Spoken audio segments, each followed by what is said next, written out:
राम के द्वारा सीता के परित्याग का विमर्श बहुत पुराना है।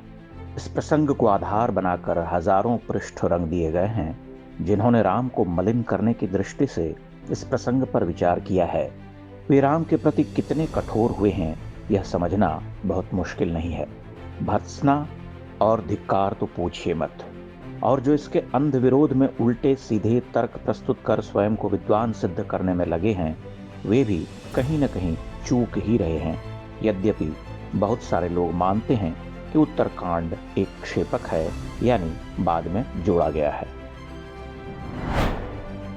सीता का परित्याग इस प्रकरण पर विचार करते हुए हमें अत्यंत महत्वपूर्ण और अविभाज्य भारतीय जीवन परंपरा दृष्टि को ध्यान में रखना चाहिए, जिन्होंने हमारे जीवन धर्म में प्रेम की अदैहिक दिव्यता को समझा है।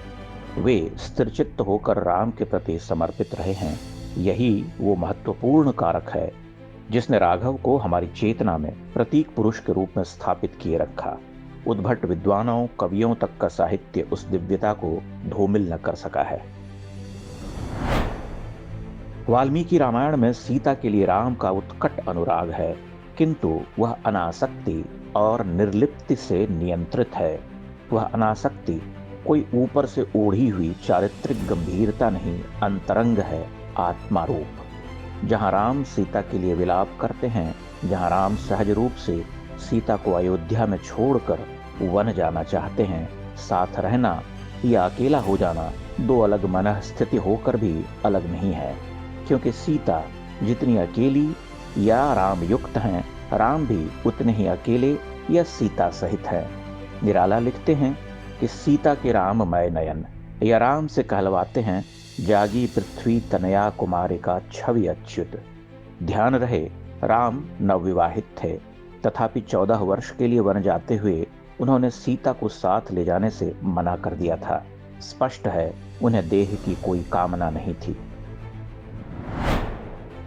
दंडकारण्य में असुरों के आतंक से त्रस्त ऋषियों को रक्षा का वचन देते हुए राम एक प्रतिज्ञा से बंध जाते हैं। वे उन्हें अभय करते हुए कहते हैं कि राम के रहते हुए कोई राक्षस अब यहाँ उत्पात न कर सकेगा, सभी मारे जाएंगे। सीता कुछ व्यग्र होकर उनसे पूछती हैं कि आप राक्षसों के वध के लिए इतने उद्धत क्यों हैं। वे उनसे बार बार पुनर्विचार को कहती हैं। राम उत्तर देते हैं, अप्यहम जीवितम यह्वाम त्वाम व सीते स लक्ष्मणाम न तो प्रतिज्ञाम संश्रुत्य ब्राह्मणेभ्यो विशेषतः। अपना जीवन दे सकता हूँ, सीता तुम्हें और लक्ष्मण को छोड़ सकता हूँ, किंतु प्रतिज्ञा से बंधकर अध्वर कर्मरत ब्राह्मणों को, तापसों को त्याग नहीं सकता। उनकी रक्षा करनी ही होगी। इससे पहले भी वे लक्ष्मण से कहते हैं कि मैं यह सब इसलिए नहीं करता कि मुझे किसी राज्य, वैभव या भोग की कामना है। यह सब तो तुम्हारे और भरत के निमित्त है।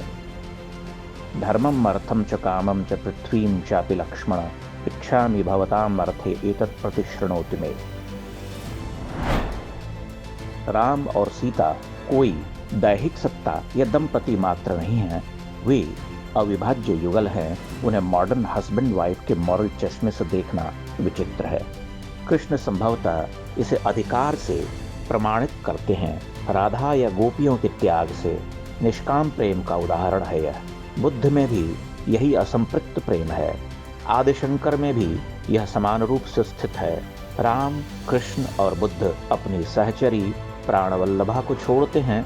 आदिशंकर अपनी मां से छूटते हैं। वहां भी अलग कहां होते हैं। वाल्मीकि रामायण के कई अंशों को लोग अपनी सुविधा और स्वाद से प्रक्षिप्त घोषित करते रहे हैं। जो नहीं रुचा उसे क्षेपक मान लिया। कई कथित विद्वान कहते हैं कि मध्यकालीन भारत में यह प्रसंग वाल्मीकि रामायण में जोड़ा गया, किंतु इस प्रश्न पर भी वे विचार नहीं कर पाते कि 7वीं सदी में ही भावभूति जैसे उद्भट विद्वान कवि और महान नाटककार ने उत्तर रामचरित लिख डाला था। उनसे पहले महाकवि कालिदास ने भी इस प्रसंग को उठाया। क्या उन्होंने इस क्षेपक पर विचार नहीं किया होगा? आनंद रामायण, पद्म पुराण, गर्ग संहिता, इन सभी शास्त्रों में यह वर्णित है। क्या सभी प्रक्षिप्त हैं?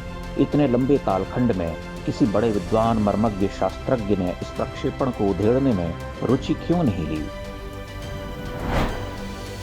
मूल भाव यह है कि राम के चरित्र में विद्यमान निष्काम प्रेम भाव को समझें हालांकि स्त्रीवादियों के लिए यह मुश्किल है और आधुनिक प्रोग्रेसिव राइटर्स या समानता के आंदोलनकारियों के लिए यह असंभव है। समझना यह है कि सीता का परित्याग सांकेतिक है, जहां दैहिक रूप से सीता उनसे विलग हो जाती हैं, किंतु राम तो सीताराम से ही पूर्ण होते हैं।